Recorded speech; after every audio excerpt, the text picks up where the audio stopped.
우리 함께 인사하겠습니다. 잘 나오셨습니다. 성도님 얼굴만 봐도 은혜가 됩니다. 사랑하고 축복합니다. 네, 감사합니다.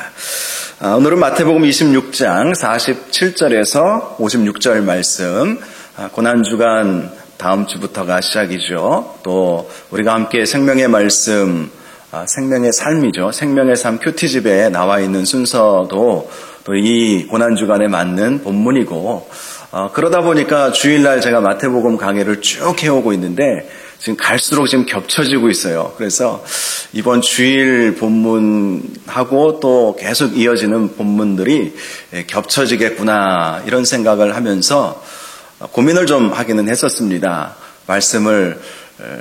비슷한 말씀을 계속 전해야 되는 상황이 오면 어떡하지? 물론 새 밥을 늘 짓고자 제가 노력은 하지만 결국 말씀 내용이 같고 말씀 전하는 사람이 같으면 비슷한 내용으로 복음을 전할 수밖에 없지 않겠나 이런 생각도 하다가, 중요한 것은 우리가 말씀을 한번 들었다고 다 되는 것이 아니라 반복 교육도 참 중요하겠다 이런 생각이 들어서 생명의 삶에 나와 있는 순서는 순서대로 새벽마다 또 금요일 시간이 돌아오면 또 토요일 본문 가지고 말씀을 나누고, 또 주일은 주일대로 우리가 고난주간 맞이하여서 사순절 기간부터 고난에 관한 마태복음 26장 7장 이렇게 말씀을 나누고 있지 않습니까? 그래서 말씀을 함께 은혜 받으면서 예수님의 십자가를 한 번 더 묵상하고 예수님의 십자가를 다시 한번 바라보는 그러한 시간을 가지면 좋겠다 이런 마음을 가졌습니다. 리처드 보캄과 트레버 하트라고 하는 두 분이 책을 하나 쓰셨는데요. 십자가에서라는 제목의 책입니다. 오래된 책이긴 한데요. 굉장히 은혜가 넘치는 책입니다. 보통 신학자들이 십자가에 대한 글을 쓰면 좀 딱딱하고 지루하기 쉽습니다. 예를 들어서 존 스토트 박사님의 그리스도의 십자가라고 하는 두꺼운 책이 있거든요. 이 책을 보면 제가 이 책의 내용을 가지고 좀 성도님들과 나눠봐야 되겠다. 예전에 사역했을 때 그런 생각이 들어서 이 책을 좀 쉽게 설명을 좀 해드리면 좋겠다. 그렇게 마음을 먹고 그 책을 정독을 했는데 어렵더라고요. 내용이 물론 이제 쉽게 정리하면 쉽겠지만 그 내용 자체가 굉장히 어렵더라고요. 그래서 신학자들이 책을 쓰면 좀 어렵게 평신도들이 다가올 수 있습니다.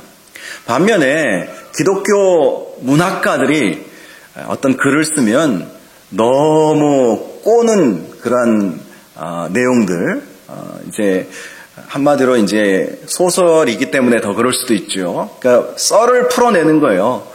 그러니까 뭐 말씀 한 구절 또 어떤 사건 하나 이거 가지고 아주 다양한 상상력을 동원해 가지고 막 그렇게 이제 글들을 쓰거든요. 그래서 이 십자가와 관련된 기독교 작가들이, 문학 작가들이 쓴 책들을 보면 너무 상상력을 동원해 가지고 과연 그런 일들이 있었을까 추측은 할 수 있고 그럴 수도 있겠구나 이런 생각은 하겠지만 정말 그런 일이 있었을까, 정말 예수님과 제자들 간에 그런 대화가 오고 갔을까, 아니면 다른 예를 들어 빌라도와 예수님의 관계 속에서 빌라도가 예수님을 십자가에 못 박게 내어주지 않습니까? 그래서 그 빌라도를 중심 주제로 해서 빌라도의 고백이라고 하는 모노드라마가 나온 것 아실 거예요. 제가 예전에 그 모노드라마를 어디에서 본 적이 있었는데, 사실 성경에 나와 있는 빌라도에 대한 이야기는 정말 짧은 몇 구절 안 되지 않습니까? 그런데 그 몇 구절을 가지고 거의 한 시간 이상, 2시간 가까이 됐는지는 모르겠어요. 제 기억에 굉장히 길었던 기억이 나거든요. 아주 길게, 그 짧은 몇 구절밖에 되지 않는데 아주 길게 빌라도가 예수님을 십자가에 못 박는 그 과정 속에서 가졌던 그 고뇌, 이런 것들을 풀어내는 것을 보았어요. 그래서 물론 이제 은혜는 되지만 정말 역사적 사실에 근거한 것인지 반신반의하게 하는, 반신반의할 수밖에 없는 그런 책들의 내용도 있지요.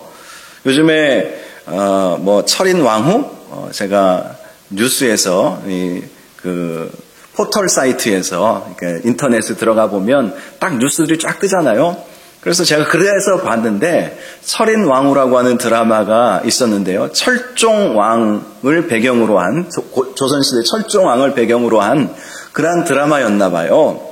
그런데 역사적 사실하고는 너무 다르게 드라마가 나온 거예요.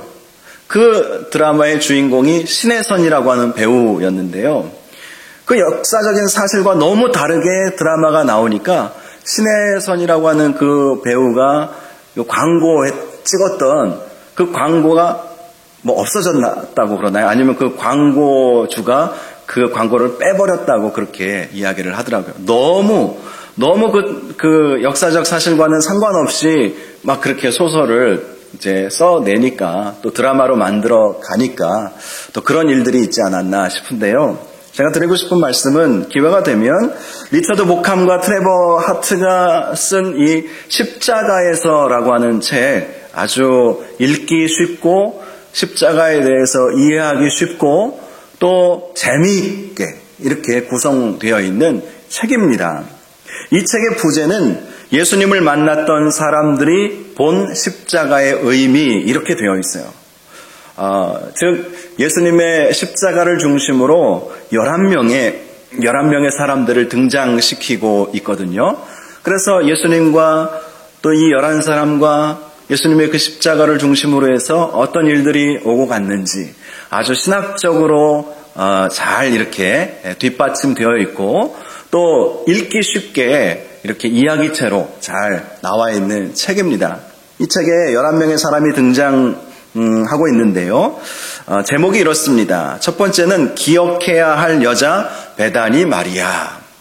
자, 기억해야 할 여자. 예수님에게 값비싼 향유 옥합을 부어드리지 않았습니까? 그래서 예수님께서 그 여인을 복음이 전하여지는 곳마다 이 여인이 기억되리라 이렇게 축복의 말씀을 해주셨어요. 제자들은 왜 낭비하느냐 허비하느냐 그랬지만 이 마리아는 예수님께서 앞으로 죽으실 수도 있겠다. 십자가에 달려 고난당하시고 죽으실 수도 있겠다. 지금 잔치석상에서 그 일들을 한 것이거든요. 예수님을 만나는 기쁨, 예수님께 대접해 드릴 수 있다는 그 기쁨도 있었지만 예수님에게 다가오는 그 어둠의 그림자도 함께 보게 된 것이었죠. 그래서 값비싼 향유 옥합을 예수님에게 부어드리고 예수님의 장례를 준비한 마리아의 이야기가 나오지 않습니까? 그리고 또 가룟 유다, 두 번째 인물은 배신자가 된 사람 가룟 유다에 대해서 글이 나와 있는데요. 배신자, 악한 사단의 꾀, 사단이 예수 팔 생각을 불어 넣었기 때문에 결국 가룟 유다가 사단에게 속아 넘어간 것이고 사단에게 마음을 빼앗겨 버린 것이죠. 이 가룟 유다에 대한 이야기. 또 실패자 베드로는 어떠했습니까? 예수님과 끝까지 내가 죽을지언정 주님 버리지 않겠습니다. 주님 따라가겠습니다. 그렇게 호언장담했지만 예수님이 붙잡히시자 도망가 버리고 말지 않았습니까? 그리고 먼 발치에서 예수님 따라가기는 했지만 가야바 대제사장의 뜰에서 여러 사람들이 너도 그 도당이지, 너도 저 한패지 이런 이야기를 들었을 때 예수님을 부인하고 또 맹세하여 부인하고 저주까지 했다. 3번씩이나 그런 일들이 나오지 않았습니까? 그래서 실패자인 것이죠. 실패자. 또 예수님을 참을 수 없었던 가야바. 이 가야바는 대제사장을 말하는 것입니다. 결국 이 유대 종교 지도자들, 대제사장들, 백성의 장로들, 바리새인들, 서기관들 이런 사람들의 모함에 의해서 예수님은 십자가에 달려 돌아가셨기 때문에 특별히 그 중심에 섰던 사람이 가야바였죠. 그는 자신의 권위가 깎여지는 것을 참을 수가 없었습니다. 사람들이 예수님에게로 향하는 것을 참을 수가 없었던 것이죠. 그래서 우리가 늘 인내하는 것이 참 중요합니다. 존경받았던 대제사장이 참을 수 없어서 결국은 예수님을 십자가에 못 박는 일에 주도적인 역할을 하지 않았습니까?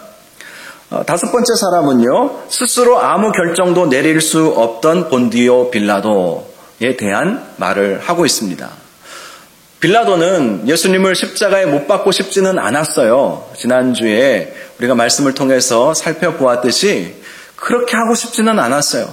특별히 그의 아내가 사람을 보내서 꿈자리가 사나웠다고, 저 의인에 대해서, 저 옳은 사람에 대해서 아무 일도 행하지 말라고 그런 전갈까지 받았으니, 또 이 예수라고 하는 사람이 모함 때문에 지금 이 일을 겪고 있다라는 것을 다 알고 있지 않았습니까?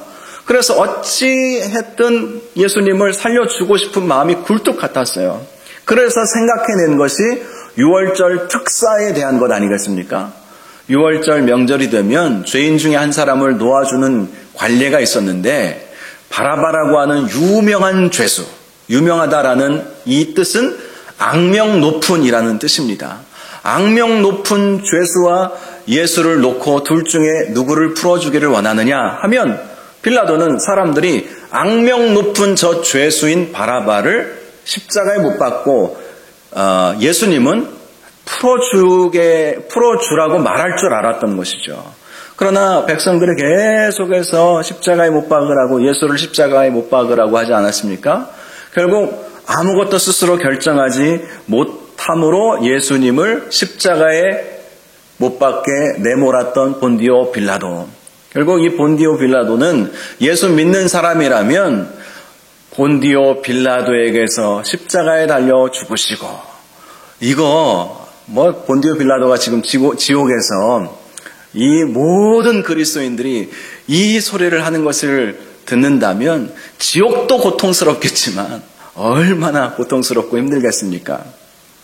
자, 그리고 죽을 고비를 넘긴 바라바가 나중에 어떻게 되었는지 모르지만 예수님 대신에 그는 풀려나지 않았습니까?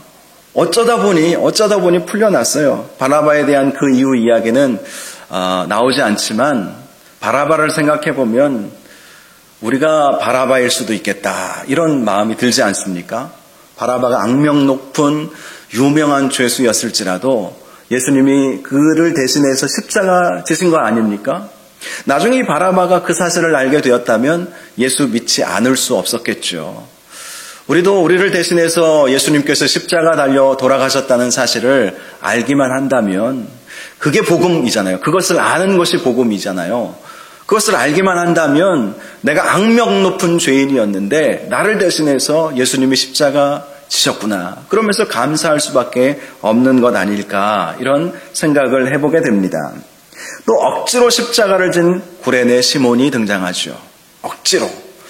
지난주 주일에 드렸던 말씀입니다. 억지로 마지못해서 어쩔 수 없이 십자가를 지고 골고다까지 올라간 거예요. 아마 상당히 긴 거리를 올라가야 했을 것입니다.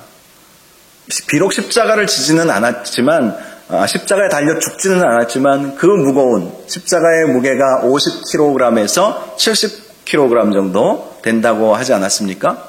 그 무거운 십자가를 예수님은 너무나 지쳐가지고 쓰러져 버리셨기 때문에 그 무거운 십자가를 등에 지고 골고다 언덕으로 올라갔던 이 구레네 시몬, 그러나 억지로 진 십자가였지만 주님께서 주신 은혜는 컸죠.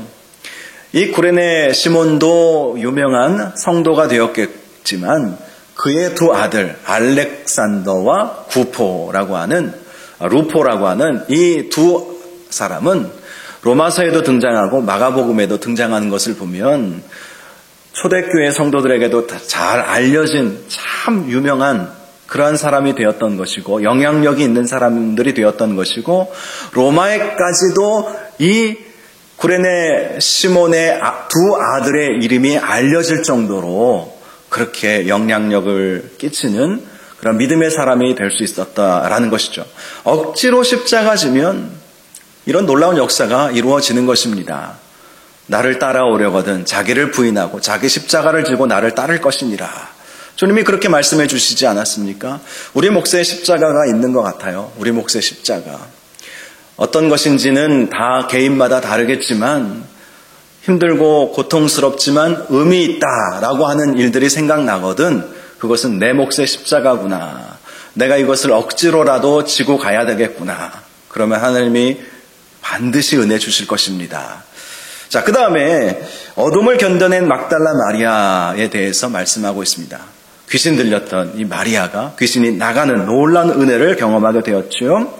또 십자가 앞에선 뜻밖의 증인 백부장, 다음 주가 다다음 주에 아마 다루게 될 텐데요. 예수님께서 십자가에 달려 숨을 거두시자 지진이 막 났어요. 어둠이 짙게 깔리고 지진이 나서 성소의 휘장이 갈라지고 바위에서 샘이 터지는 역사가 일어나게 되었고요. 무덤 문이 열리는 역사들이 일어났습니다. 그러한 것을 보면서 백부장, 이 백부장은 로마 군인이죠. 로마 군인의 100명을 통솔하는 지휘관 아닙니까? 이 백부장이 십자가의 그 예수님의 죽음이 완성된 이후에 제일 처음으로 신앙을 고백한 사람이 로마 사람 백부장이 되었던 거예요. 예수님의 사역은 유대인들을 향한 사역도 많이 있으셨지만 곳곳에 이방인들을 향한 사역이 참 많이 등장하고 있는데요. 그 열매가 바로 이 백부장이다. 이것을 보여주고 있는 것이고, 예수님의 십자가 사역으로 구원을 이루시지 않았습니까? 그 구원을 이루신 제일 처음에 혜택을 본 사람이 백부장이 되었던 것이죠. 그가 어떻게 예수 믿게 되었는지, 어떤 심경을 가졌는지는 성경에 구체적으로 말하고 있지 않지만 이렇게 은혜 받은 사람들이 등장하게 되었는데 이방인 백부장이었다라는 것을 보여주고 있습니다. 또 하나님 나라를 바라본 니고데모에 대해서 말씀하고 있어요. 니고데모는 처음에는 영생을 구하려는 마음으로 예수님을 찾아왔지만 예수님이 그에게 영생을 얻기 위해서 여러 가지 말씀들을 하시죠. 특별히 모든 것을 다 버리고 주님을 따라가야 한다. 그렇게 말씀을 하셨을 때 이 니고데모는 자기가 가진 것도 많고 또 지금 자신의 삶이 너무나도 중요하다고 생각했는지 예수님을 따라가지는 못했습니다. 그러나 나중에 보면 이 니고데모가 예수님을 십자가에 못 박는 그 과정 속에서 예수님을 변호해주는 그러한 일을 하지 않았습니까? 그래서 이 니고데모가 나중에는 심경의 변화를 일으키죠. 어떤 성도는 복음 듣고 바로 반응하는 사람이 있는가 하면 어떤 분들은 좀 오래 걸리는 분들도 분명히 있더라고요. 오래 걸려도 마지막이 중요한 것입니다. 마지막에 끝까지 주님 따라갈 수 있다면 그 사람의 인생은 정말로 복된 거예요. 용두사미가 문제지. 그렇죠. 처음에는 잘하는 것 같다가 갈수록 안 좋아지는 것이 문제지. 처음에는 잘 못하다가도 나중에 은혜 받고 깨달아지고 하나님의 사랑이 느껴지고 하나님 만나고 말씀 들으면서 훈련받고 성장해 나간다면 그건 정말 대단한 믿음의 사람이 되는 것입니다. 예수님도 비유 가운데 두 아들의 비유를 들지 않았습니까? 밭을 가려고 시켰는데 큰아들은 알겠다고 하고 안 하고, 둘째는 안 하겠다고 했는데 나중에 뉘우치고 했다. 누가 옳은 아들이냐? 누가 더 좋은 아들이냐? 예수님이 물어보셨을 때 답은 분명하죠.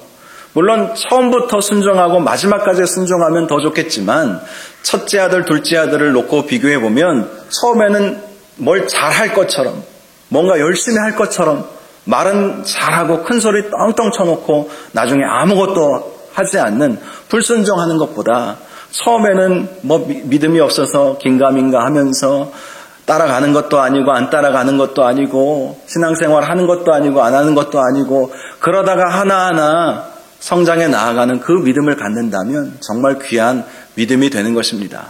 그래서 우리는요, 사실 갈수록 좋아져야 할 줄로 믿습니다. 갈수록 좋아져야 되는 거예요. 우리의 믿음이 어제보다 오늘이 더 좋아지고 오늘보다 내일이 더 좋아지는 그런 믿음의 사람들 다 되시기 바랍니다.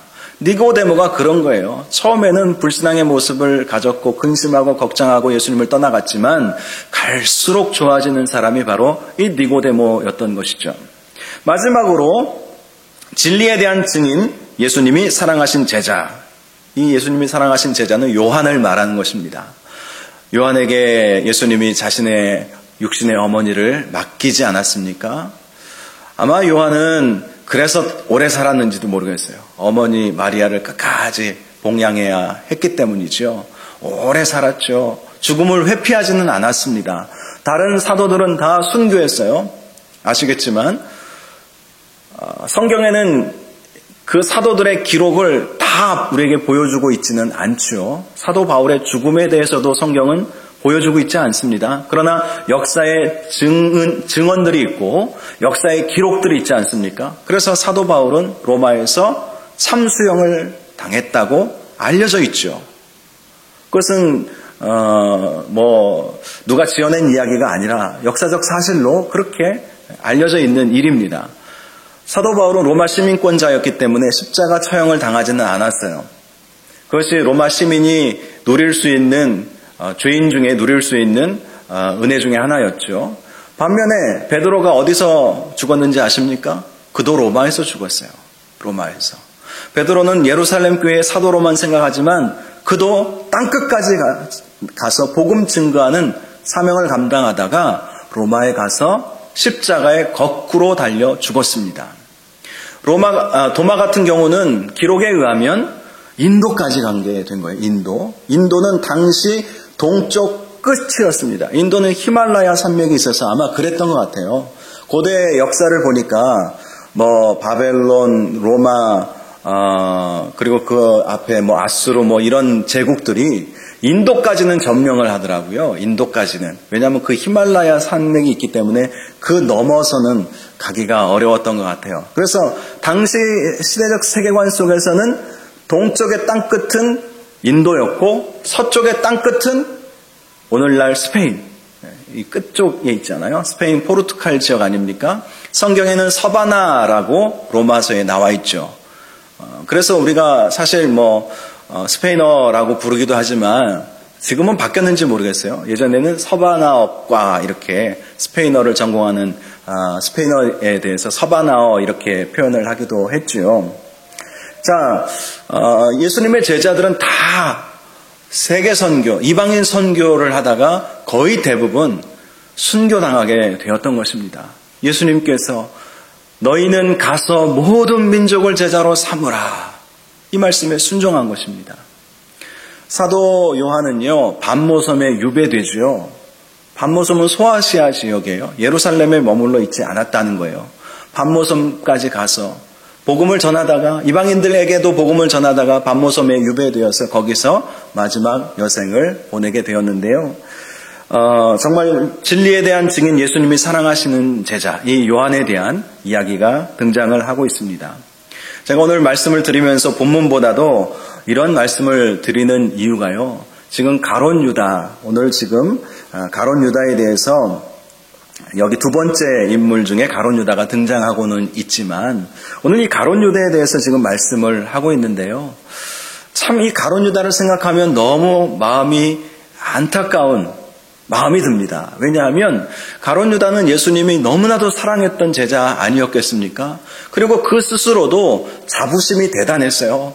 11명의 제자들은 갈릴리 출신, 가룟 유다만 유대 출신이에요.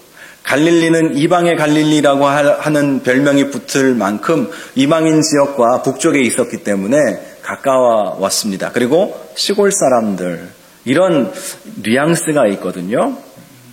변방 지역은 그렇잖아요. 우리나라도 지금은 이제 휴전선이 가로막고 있지만 과거에는 함경도, 평안북도 이렇게 끝쪽에 있는 분들은 약간 시골에서 아주 오지에서 사는 그런 느낌을 받지 않습니까? 바로 이 갈릴리 사람들이 다 그런 느낌을 가졌어요. 그런데 가룟 유다는 유다 사람이었어요. 그리고 그는 아주 똑똑하고 명석한 사람이었습니다. 계산에도 빨랐던 사람이었고 세리 출신인 마태가 있었음에도 불구하고 그가 재정을 관리했을 정도면 정말 똑똑하고 그리고 돈을 관리했다라는 것은 예수님의 신뢰를 받고 있었던 사람이라는 것을 알 수 있지 않습니까? 그런데 그가 지금 예수님을 배반하고 있는 거예요. 오늘 본문을 보시면 아주 철저하게 머리 좋은 사람이라 죄 짓는 것도 철저하게 치밀하게 죄 짓는 것을 볼 수가 있습니다. 그래요. 우리가 죄인들과 악인들과 싸워서는 안 되는 것이 더 악해지지 않으면 이길 수 없거든요. 자, 이 보세요. 모르겠어요. 이 가룟 유다는 이 대제사장들과 서기관들보다 더 위에 서서 역사를 바라보았는지는 모르겠습니다.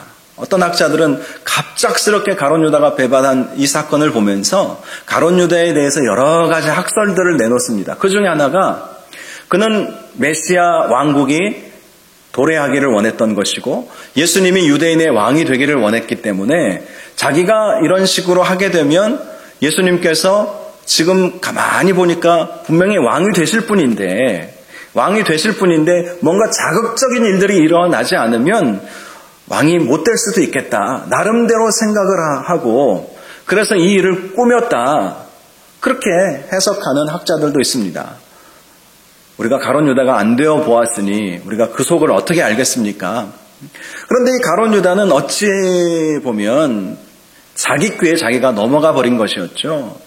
결국은 은 30에 예수님을 팔아넘기고 그리고 군호를 짜서 여러 사람들을 거닐고 오지 않습니까? 오늘 말씀 47절을 보니까 큰 무리, 장로들에게서 파송된 큰 무리가 칼과 몽치를 가지고 왔다. 이렇게 말씀하고 있지 않습니까? 큰 무리. 다른 성경에 보니까 대제사장들, 성전의 경비대장들, 또 장로들이 함께 왔고요. 또 바리새인들에게서 얻은 아랫사람들, 불량배들을 의미한다고 해요. 불량배들도 동원하게 된 것이고요. 요한복음 18장 12절을 보니까 군대와 천부장과 유대인의 아랫사람들 이렇게 표현을 하고 있습니다. 아니 예수님을 한 분 잡아가는데 치밀하게 계획을 세우고 한두 명 데리고 온 게 아니라 불량배들 또 로마 군인들도 데리고 왔어요. 그리고 종교 지도자들, 대제사장, 또 성전을 지키는 성전의 경비대장들, 또 천부장, 유대인의 또 아랫사람들. 예수님 한 사람 잡고자 이렇게 많은 사람들이 동원이 되었던 것입니다. 그리고 아마 가룟 유다는 예수님에게 능력이 많이 있으셨기 때문에 빠져나갈 수도 있겠다. 이런 생각을 했을 것 같아요. 그러면서 여러 사람들이 예수님의 12 제자들이 이렇게 모여있고 또 주변에 다른 사람들도 있었기 때문에 가룟 유다가 내가 입맞추는 자가 예수니 그를 잡아가라 그렇게 말하지 않습니까? 그러면서 어두운 밤중에 예수님에게 입을 맞추지 않습니까? 아주 철저하게 계획을 세웠던 이 가룟 유다. 나중에 가서 그가 후회하고 그리고 지난주에 본문이었나요 그게? 후회하고 자기가 받았던 돈을 그 대제사장과 성전에 관계된 사람들에게 던져주고 무죄한 피를 흘리게 했다고 자기가 잘못했던 것을 돌이키고자 했지만 결국 돌이킬 수 없었고 후회와 절망감 때문에 그는 비참한 그러한 인생의 마감을 하지 않았습니까? 그래도 가룟 유다에게는 얼마든지 회개할 기회들이 있었어요. 오늘 본문을 보시면 예수님을 잡으러 온 가룟 유다를 향해서 예수님이 뭐라고 말씀하고 계셨는지 아십니까? 친구여 이렇게 말씀하고 있는 본문을 볼 수가 있습니다. 친구여 네가 무엇을 하려고 왔는지 행하라. 친구. 예수님은 제자들을 친구로 늘 생각하고 계셨다는 것이고요. 그리고 가룟 유다가 예수님이 친구여라고 말씀하셨을 때 그 의미가 무엇인지 깨달았다라면 그는 이렇게 예수님을 배반하고 또 극단적인 선택을 해야 할 만큼 절망감과 후회로 그의 인생을 마감하지는 않았을 것입니다. 회개할 수 있는 기회가 얼마든지 있었어요. 그런데 이 가룟 유다는 회개하지 않았다라는 것을 우리에게 보여주고 있습니다. 여러분, 우리가 날마다 회개하면서 살아갈 때 많은 유익이 있어요. 어제 우리가 회개했어도 오늘 또 회개하고 오늘 하루를 살아가면서 내가 주님 앞에 충성되지 못했던 모습은 무엇이 있을까? 그런 모습을 생각하면서 하루를 마감하고 또 한 주간을 쭉 이렇게 살아오면서 주일날 예배 드릴 때 예배 드리기 전에 미리들 오셔서 기도하지 않습니까? 지난 한 주간 내가 잘못한 것은 없을까? 주님을 기쁘시게 해드리지 못한 것은 혹시 뭐가 없을까? 이런 마음으로 날마다 회개하고 모일 때마다 우리의 죄악을 회개하는 것이 너무나도 중요합니다. 악한 사탄이 계속해서 우리를 시시탐탐 노리고 있기 때문에 그런 거예요. 회개한다는 것은 낮아짐을 의미하는 것 아닙니까? 낮아짐. 낮아져야 주님께서 우리를 높이 쓰시는 것입니다. 낮아져야 되는 거예요. 회개는 낮아진 사람만이 할 수 있는 행위인 것이죠. 낮아져야 하는 거예요. 저와 여러분이 특별히 예수 그리스도의 십자가를 바라보면서 낮아지시기를 바랍니다. 예수님은 가룟 유다가 낮아지고 회개하고 다시 돌아오기를 계속해서 원하셨어요. 만찬석상에서도 그런 모습들을 우리가 볼 수 있지 않습니까? 계속해서 예수님은 직접적으로도 말씀하셨지만 또 돌려서라도 말씀하시면서 가룟 유다가 회개하기를 원했던 것입니다. 저와 여러분이 십자가 앞에서 낮아지심으로 회개하는 그러한 삶을 살아가시기를 주님의 이름으로 축복합니다. 회개하면 사단은 못 건드려요. 그게 중요한 거예요. 회개하는 사람은 사단이 건드릴 수가 없습니다. 그러나 회개하지 않고 교만한 마음이 조금이라도 있다면 사단은 그때가 기회다. 사단은 기회를 포착하는데 명수거든요. 우리가 조금만 교만하기 시작하면 그때가 사단이 그 사람을 자기의 사람으로 자기의 수하로 만들 수 있는 절호의 기회다라고 생각하고 확 잡아버리는 것이죠. 그래서 우리가 날마다 회개하고 낮아져야 하는 것입니다. 그래서 십자가를 진다는 것 자체가 예수님이 하신 말씀이 자기를 부인하고 나를 따를 것이니라. 자기 부인이 있어야 된다는 거예요. 나는 죽고 예수로 사는 것. 내가 그리스도와 함께 십자가에 못 박혔나니 이제 내가 사는 것이 아니요 내 안에 예수 그리스도께서 사시는 것이라. 내가 죽어져야 예수님이 사는 거예요. 나를 부인해야 예수님이 드러나시는 것입니다. 내가 십자가 아래에서 겸손해져야 주님이 영광 받으시는 것이고, 그렇게 십자가 앞에서 우리가 낮아져야 부활의 영광도 오게 되는 것이죠. 십자가의 고난 없이는 부활의 영광은 없다. 이런 말 많이 들어보시지 않았습니까? 이제 다음 주부터는 고난주간입니다. 십자가를 한 주간 깊이 묵상할 수 있으면 좋겠어요. 또 오늘도 예수 그리스도의 이 십자가를 깊이 묵상할 수 있으면 좋겠습니다. 11명의 이 이야기들 앞에서 서론적으로 제가 말씀드렸듯이 어떤 사람은 십자가 앞에서 정말 주님의 그 십자가를 귀하게 여기고 그 십자가 때문에 은혜 받고 십자가 때문에 생명을 누리는 사람들이 있었는가 하면 어떤 사람들은 십자가 때문에 패망하는 사람들이 있지 않습니까? 그래요. 십자가 하나이지만 그 십자가를 통해서 인생이 둘로 바뀌게 된다는 것입니다. 십자가 앞에서 어떤 반응을 보이느냐, 십자가를 어떻게 지고 따라가느냐에 따라서 완전히 다른 인생이 된다는 거예요. 빌라도나 또 가룟 유다를 보십시오. 십자가 때문에 망한 인생 되지 않았습니까? 그러나 다른 많은 사람들을 보면 십자가 때문에 살아난 마리아라든지 베드로는 실패했지만 회개하지 않았습니까? 통곡했잖아요. 그게 회개를 의미하는 것이죠. 그래서 살아나게 되었던 것입니다. 억지로라도 십자가 지었던 구레네 시몬도 살아나게 되었던 것이죠. 백부장도 십자가 때문에 이방인이었지만 십자가 죽으심과 동시에 최초로 처음으로 구원받은 이방인이 되었던 것을 보면 십자가가 어떤 사람에게는 멸망의 도이고 사도 바울의 표현입니다. 십자가가 어떤 사람에게는 구원의 생명의 도인 것은 분명합니다. 저와 여러분이 십자가 붙잡고 십자가 앞에서 십자가 바라보고 십자가 아래에서 나 자신을 겸허하게 내려놓고 늘 겸손하게 주님 바라보고 나를 대신하여 지신 십자가 다시 한번 생각하고 경건한 마음으로 고난주간 맞이하시고 또 이제 이번 주일 종료주일이고 고난주간 한 주간 진행이 되는데요. 예수 그리스도의 그 십자가의 사랑을 깊이 깨닫고 그 사랑에 감사하며 정말 십자가를 다시 한번 묵상할 수 있는 귀한 한 주간 될 수 있기를 바라고 또 오늘도 예수 그리스도의 십자가를 깊이 묵상하면서 기도하는 시간을 갖기를 원합니다. 이 시간 우리가 함께 기도할 때 예수 그리스도의 십자가 앞에서 나는 어떤 모습을 가져야 되겠습니까? 이 예수의 십자가, 이 십자가에서라고 하는 이 책에 적용점이 바로 이거예요. 11명의 사람들이 등장하고 있는데 나는 과연 십자가 앞에서 어떤 사람이 될 것인가? 나라면 어떤 사람이 되었을까? 십자가의 은혜를 감사하고 그 은혜를 누리게 되었을까? 아니면 그 십자가 때문에 망하는 인생이 될까? 그래서 그 책에 인터넷에서 그 책을 이렇게 구입할 때 보면 그 밑에 서평들 쫙 이렇게 요즘에는 그래서 책이 좋은 책인지 아닌지 그 서평만 봐도 알거든요. 제가 이 책을 접하면서 그 밑에 서평들을 쫙 봤어요. 근데 대부분들이 그렇게 표현해놨더라고요. 나는 과연 십자가에서 어떤 모습일까?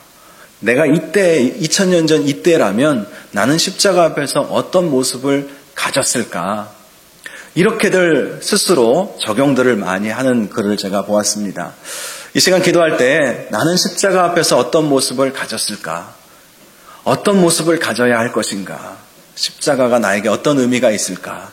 한번 깊이 생각하고 예수 그리스도의 십자가의 사랑을 감사하고 그 십자가를 따라갈 수 있도록 인도하여 달라고 함께 기도할 수 있기를 바랍니다.